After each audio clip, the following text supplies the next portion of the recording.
Innovate, membership, partnership, agility, communicate, trust. That's impact.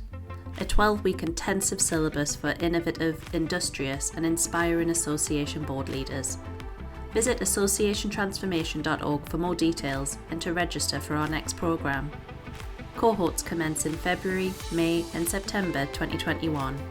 Impact, a signature programme delivered in partnership by Consult Strategy and Brewer Pratt Solutions.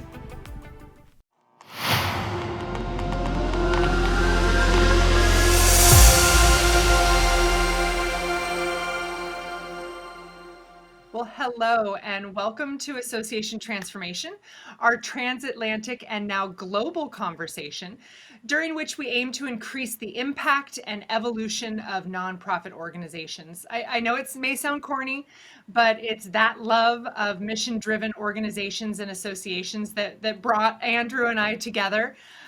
He's not with us today, but this collaboration in general is the meeting of the minds and the joining of the superpowers between the teams at Brewer Pratt Solutions and Consort Strategies. So Andrew, you're in our thoughts and we look forward to having you back on our next episode. But today I am joined by a very special guest who I know will help me fill the Andrew void quite well. And we're going to take a deep dive into some new topics, something we haven't really chatted about a lot yet during the association transformation lifespan. We are going to talk about the talent transition and executive search. I'm excited to be joined today by Jamie Pratt. No relation, but I'm a big fan. Jamie is the co-founder of Spano Pratt Executive Search and has cultivated and overseen nonprofit executive search practices for the past 15 years. She's that best friend you wish you could just call and ask all your career advice to. She's, I think, that executive headhunter search professional that you wish guided your last search that probably didn't go very well. So she's a unicorn in the space, and I'm really, really, really excited to have her with us today. So Jamie, welcome. I don't know if I've done your introduction justice, but maybe you can tell us a little bit about how you came to specialize in the nonprofit space. Sure. Thank you so much for inviting me to be here today. I'm really excited to spend some time talking about talent. I actually have been in the industry for the past 30 years, and earlier in my career, I had the opportunity to work with nonprofit organizations and really felt a strong affinity in my work to nonprofits. I appreciate individuals who are working for the betterment of a region or a community, and I really find that I remain excited after all this time about the work of nonprofits and their value to our communities. So I moved really quickly when I started my own firm into the nonprofit space and have been there successfully throughout my career. It's a special place, right? I think working for the good guys or working for people you know are making the world a better place, it has a special warm and fuzzy to it. And I think that's a lot of what brings all of us here into this community and to this space around the world. But when we talk about executive search, I can only imagine that the last 11, 12 months of of reality have turned these efforts upside down. I can only imagine board members now want more of a change agent than they've ever wanted before. Whether that's true or not, whether they really have the stomach for what that means is debatable, and we can get into that. But what has the COVID world done to executive search? Is there more volatility? Are there more people out in the market? Is the market flooded? Is it frozen? I can't imagine what the landscape looks like. Give us a snapshot. Sure. So when you think about nonprofits, I actually tend to put them into two categories. The first is the corporate nonprofit, and that's healthcare and education. And the other side, which is social service and arts organizations, and you really can see a strong difference between how each has reacted this year. So in the healthcare space, we all know what has happened to healthcare this year.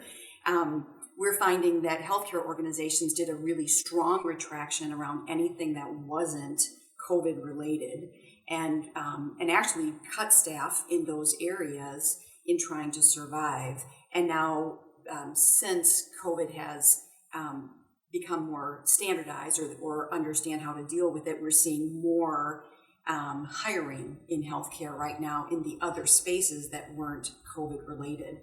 For education, I've worked with education this year, both in the public space and in the private space. We also saw a retraction in that sector, and they are now coming back with anticipation that schools will reopen in the fall. So they're doing a lot of hiring around that anticipated change or return to normal. Sure.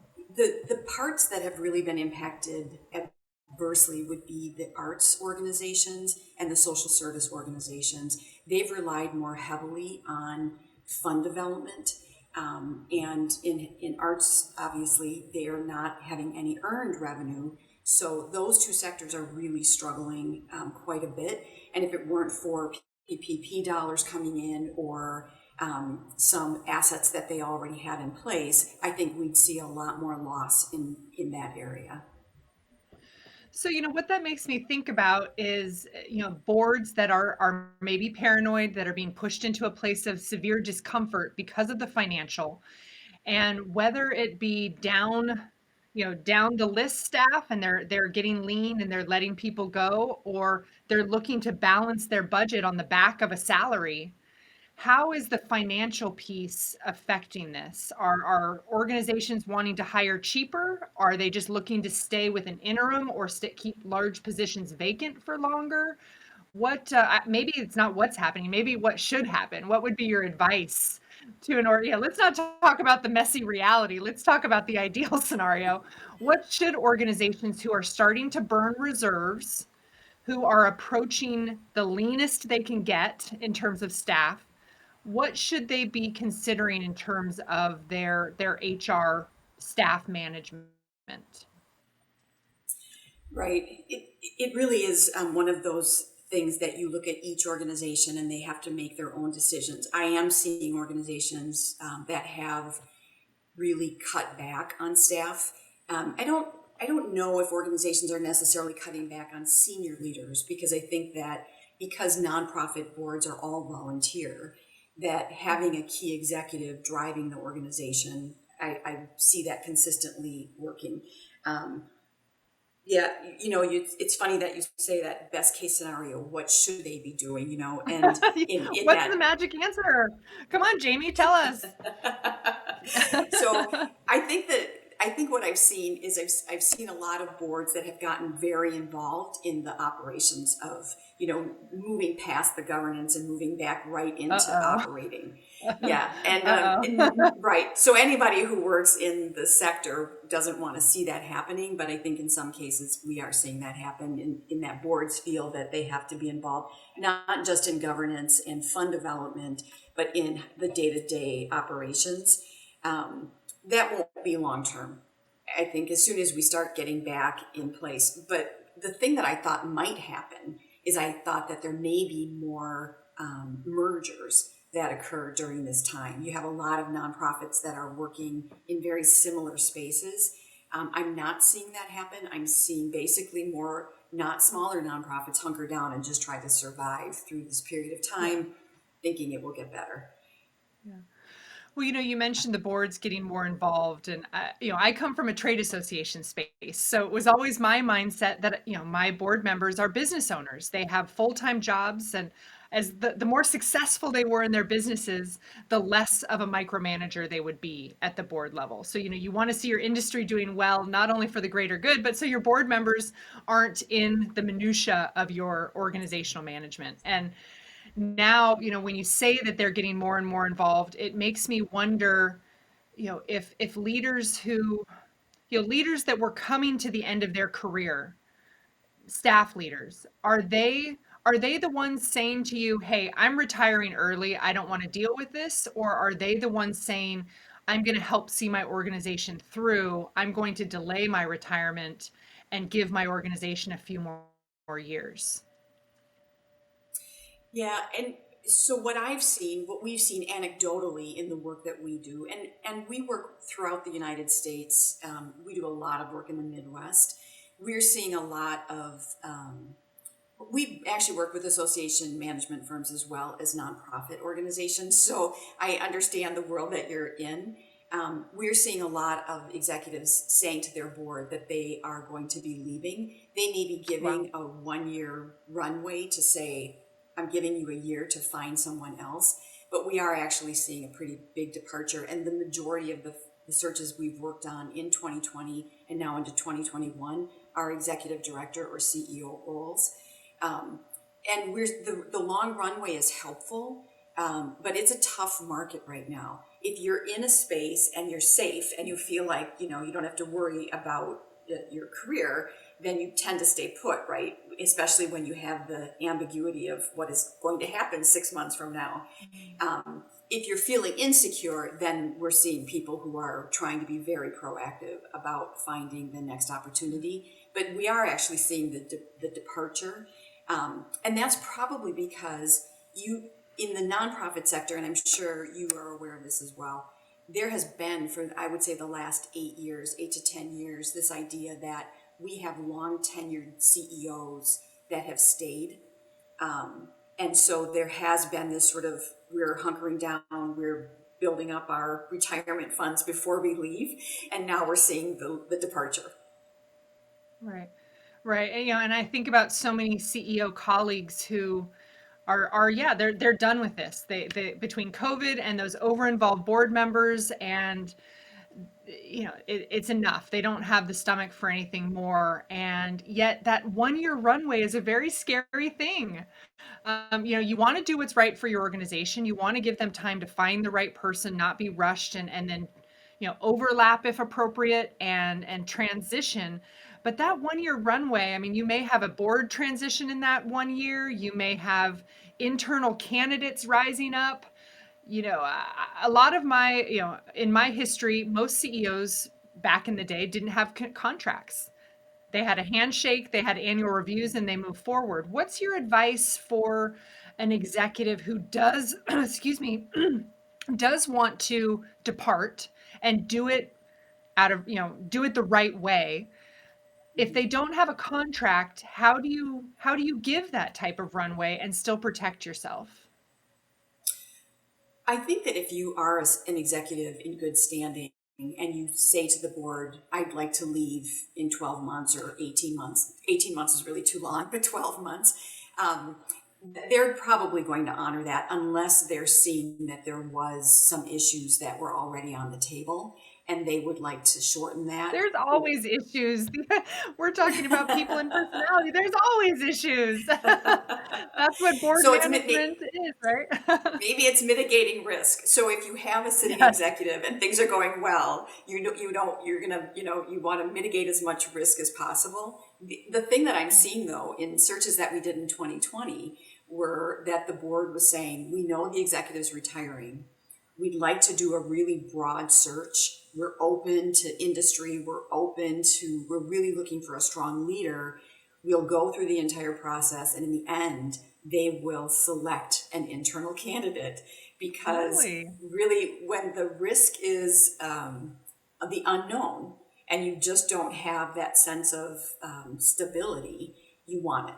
And so someone who someone who's in the organization, it doesn't mean that they're not the right person for the job or that they're settling. It means that when they look at all of the options in front of them, they tend to go to the security piece. Yeah, no, that makes sense. And I guess I like to hear that. That's reassuring to me because I think of boards when they see what's going on in the world between, diversity and inclusion and, you know, climate change and all of this, all the change swirling around them. I hear a lot of boards talking about wanting an innovator, wanting a change agent, wanting someone who I think they think they're supposed to want, but in reality I don't know that they have the stomach for some of the discomfort a change agent might truly put them through.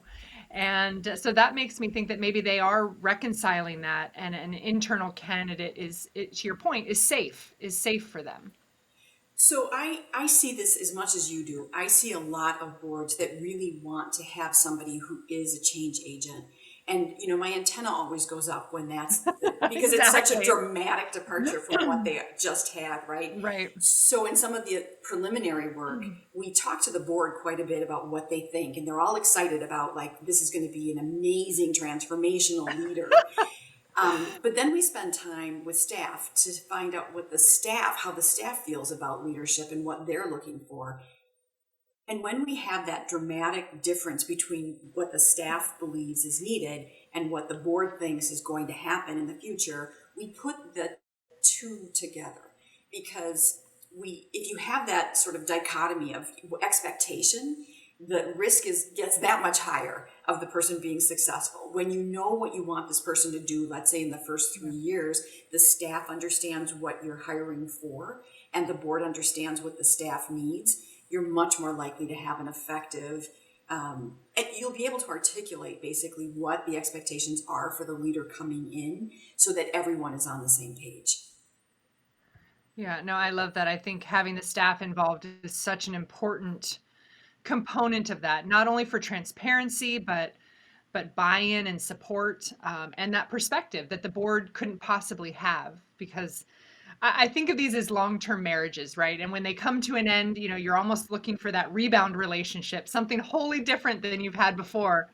And it might be fun and exciting for a minute, but after a while you realize it may not suit your long-term needs. And I think that staff involvement can be so balancing and so commonsensical. So I actually have a comment on that, because when I think about the staff, the way they communicate with the board, that executive has really been the translator for however long they've been in the role, right? So the board doesn't really intersect with the staff because they've had an executive that they've been working with. So when that executive is leaving, I find that communication flow isn't very natural between boards and staffs to even find out where they're starting from. And with the exiting leader sort of moving away from it, they really need to learn how they're going to interact with each other through the transition so that there is that level of communication. The board feels comfortable with the staff. They know the staff is committed to staying. They understand what the staff needs are. And the staff feels heard. They have a voice and they are listened to. And I think it's human nature, right? So when you feel like you're valued and your voice is heard, you feel an investment in the outcome of the search. And for the board to feel that we have security with the staff that's here right now, they feel good about what they're doing. And even as you look at the new executive, can we expand some of the roles of the leadership team that's in place that will be staying so that we have job expansion and we can redefine what we want the leader to be? It kind of gives you that moment in time that's a unique opportunity to really look at how are we going to get the work done. Well, Izzy, let's make a note on the production record. We need to schedule the psychology of executive searching. That's a separate conversation with Jamie. We need to bring her back so Andrew can hear all this too. I love it. It is just about people, and it's you mentioned insecurity and security and risk and inclusion and being heard, and it's amazing how much those soft skills and that type of psychological consideration can make for a successful search. um, and when we talk about insecurity, I think about all those people who are at organizations that are shifting and downsizing and think, they haven't made it out of the COVID woods yet. We're still in the thick of this. And what would you advise to an aspiring CEO? If there's all this transition, there's all this retirement, what would you advise to that number two or that VP or aspiring CEO who may want to dip their toe into the CEO role or take a stab at a job search? How do you know when it's right? How do you know when you've got a shot? So what you normally find, especially in the smaller nonprofits, is when you have a CEO, they tend to be the external facing. They work with the board, they're doing fundraising, and then the number two person is usually the operational person. So if you want to stay in your own organization and you want to move into the CEO role, you need to start asking for stretch opportunities to get external, to understand the finances, not just the programming and the operation side of it. So I think that a really good audit of what your natural tendencies are, what you gravitate toward, and what you want to be doing is the first step in that process. Then if you think, I do want to be the CEO and I can do the CEO role with my natural tendencies, and I know how to set up my team so that I can support the areas that I don't have the strength, I think you come across as a much more legitimate candidate within your organization, because you have a plan to address your natural skills and what else you need in order to drive. If you're looking to say, wherever you sit in an organization, right? So if you're not the CEO today, you're in a line function. You're a program, you're a fundraiser, you're a marketing person. So you look at those skills and you see, if I were the CEO, what would I have to do tomorrow that I'm not doing today? And really work toward understanding the broad scope of responsibilities that you have. There's a lot of ownership within someone, it used to be in a nonprofit. If you stayed at a nonprofit long enough, you'd run the nonprofit, right? It was just sheer passion and will. You could just run it after a certain amount of time. But today, it's a much more sophisticated organization. Nonprofits are for-profits in a way. The same structures, the same strategy around how do I build myself? How do I change the revenue stream so that I'm not dependent on fund development? It's very sophisticated, and you really need to be a strong business person in order to run a nonprofit. So you start with introspection of who am I and what do I naturally do? And then you start to think about really where you want to make your mark and how you're going to supplement for the skills you either have to develop or you need to bring into an organization. Well, my takeaways from that are that difference between the number one and the number two. And they really are very different. And one doesn't make the other a certainty. The operations piece, that internal focus versus the face of the organization and the board management, that public liaison, if you will. I think a lot of number twos think, to your point, after a certain period of time, I'll rise up. I'll be the obvious choice. And yet those skill sets and those strengths are so different between those two positions. And I want Very, to very add that, I'm sorry, I just want to add that when you approach talent, like I've been doing this for a very long time. So when you approach talent and people think they either win or lose, I get the job or I don't get the job, that's so far from reality. The reality is that you recognize who you are as a person, and what you're trying to decide is who I am and what I bring. Is that in alignment, and does that mesh with what the board wants? This isn't pick me or I lose. This is, here's who I'm going to be as a leader. If that works with the board and we'll have a partnership that will lift us all, then it's the right place to be. If the board is going to not align with the kind of leader I want to be, it's not a good fit for me or the board. And so kind of getting objectivity as a candidate or throughout your career to understand I am a leader and I'm looking for an organization that accepts me this way.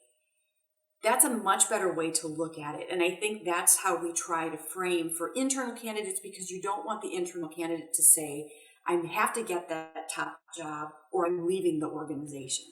Because they clearly love the organization, right? They're there for a reason. And so you want them to understand what we need to do is identify where you're going to fly and give you the chance to do that, whether it's the CEO role or not. Yeah. Well, yeah, that's you say it as if it's all so easy, but figuring out what kind of leader you're going to be, I mean, that takes some soul searching, that takes some self-awareness, that takes some professional development that you've even either invested in yourself or that your organization has invested in for you. I mean, figuring out the kind of leader you are going to be, and then having confidence in that, that's a big deal. That's not a small step. And I think that may be the biggest gap between those aspiring CEOs and the people in those number two roles, and that evolution up. But, I'm always one to say, being the CEO is not all it's cracked up to be sometimes. You got to wear the armor all the time. The bullets are flying right at you. Sometimes it's okay to be in the position that makes you happy. You don't always have to pursue the ambitious track. Find the track that will make you happy and where you can give your best natural skills and be comfortable where you are. And it's hard, right? Because the message that you get in the universe is you must drive, you must aspire, you must continue to grow in your career. But there's very little understanding with executives on how to do introspection. Because if you're a smart, interested person, you will be tapped on the shoulder throughout the first 15 years of your life, right? You're great. Come with me. Come sit here. I want to groom you.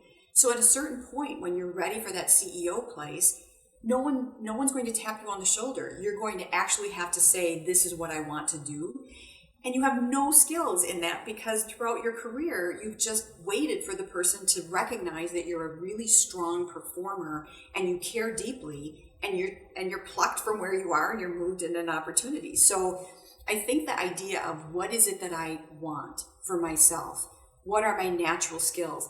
It actually is a process people need to go through, and you can't really do it for yourself because you don't really see yourself in a way that others see you. So it really is a process where you have to start asking your network, what do people come to me for? What do I naturally do? Where does my energy come from? All of those things are a part of the process. And until you go through that, otherwise what I see executives do is they're in X job and they want to be a CEO. So they just are like spaghetti. They just keep applying to things that they think they could do. And it's never about what do I want or what will I naturally do. It's all about, I could do that job. I know I could do that job. Until you get into this Right. terrible thing where your self-esteem is like, it's so tenuous because you don't get that job and you're wondering why, and you feel like there's a problem with you, instead of really being reflective in your own process and understanding what you want to bring and what kind of environment you need. No, you're so right. And again, it sounds so easy, but it takes investment. And, this isn't an infomercial for Spano and Pratt. This isn't an infomercial for any coaching or searches, but I'm a big fan of coaching and, that professional development where you get to evaluate yourself and you get to, have someone else ask you some hard questions about what you want and what you're about. Because it can be a confusing and long road of self-doubt when you don't Yes. have those opportunities. And you mentioned the searching and the organizations themselves have become more sophisticated. And I know it always makes me cringe when I hear an executive is going to retire and the board says, "Oh, it's all right, we got a guy. I know somebody," or it's somebody's my friend's uncle's barber's cousin is going to be great. And I think executive searching, even at the senior staff level, is that much more important than ever because of the sophistication of the organizations, because of the risk evaluation and how serious these searches need to be taken. So I'm hoping people even though it costs some money, I'm hoping people are investing in the process of both the professional development and the professional searches so that these organizations can't afford to make the wrong decision too many times.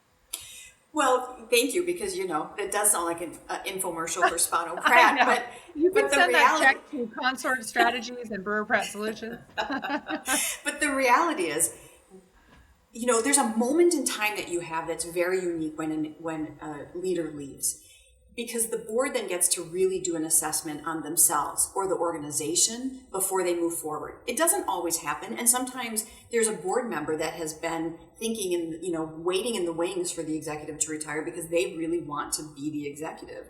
Or there could be a lot of scenarios that actually work for organizations. It should be a decision rather than we're already going this way, let's just go.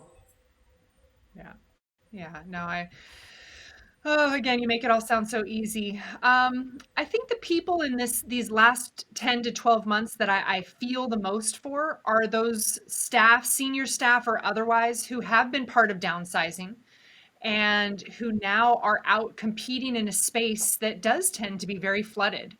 with talent. And now that some of the geographic barriers have been removed because of remote work and work from home scenarios, what's your, as we come to the end of our time, what's your takeaway advice for someone who wants to stand out, who knows they have a strong nonprofit resume, but they feel like they're competing with a sea full of fish that's even more competitive than it was before? How do people stand out anymore? Is this about infographic resumes? Is it about sending a video, or are all those just silly distractions?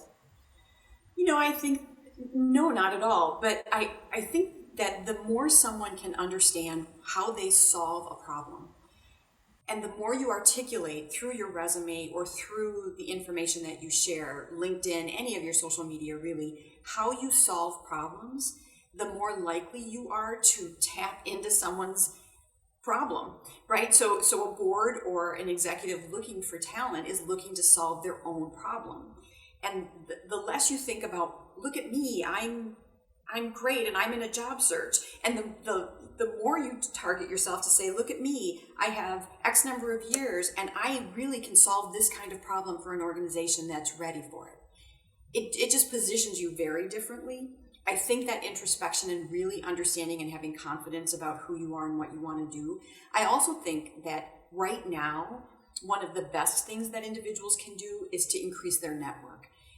This is a great time to be a thought leader, to represent yourself, to reconnect with individuals that you've known throughout your career, because still, with all of the executive search, with all of the work that's being done with HR groups across the country, networking and your network to identify opportunities is still one of the best ways to get connected.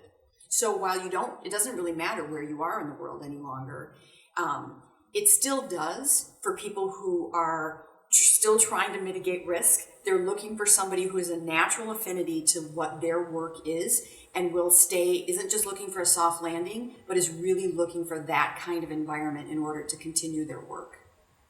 Yeah. Well, Jamie, again, you make it all sound so easy, but between stretch opportunities and figuring out the leader that you are and understanding how you solve problems to direct your job search or your career development, there's just so many layers to it, and we so appreciate you helping us navigate it. If you're out there in the job market in the nonprofit space, don't give up. This is obviously a tumultuous time, but Association Transformation is rooting for you. There are specialists and experts like Jamie Pratt out there. So hang in there, keep fighting, and keep serving your mission-driven organization.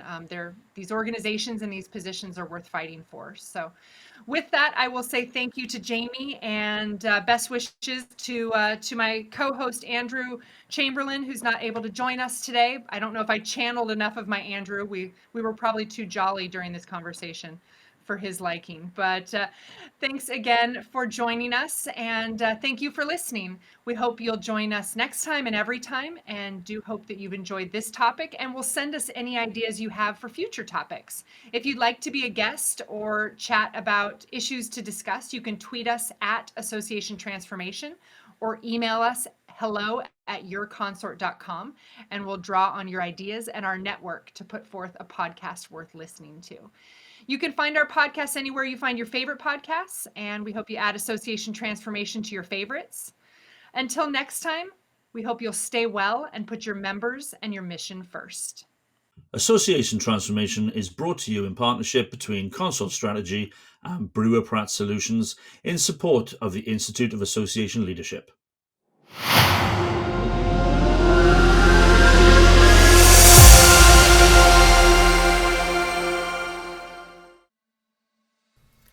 What sort of leader do you want to be? Why should others follow you?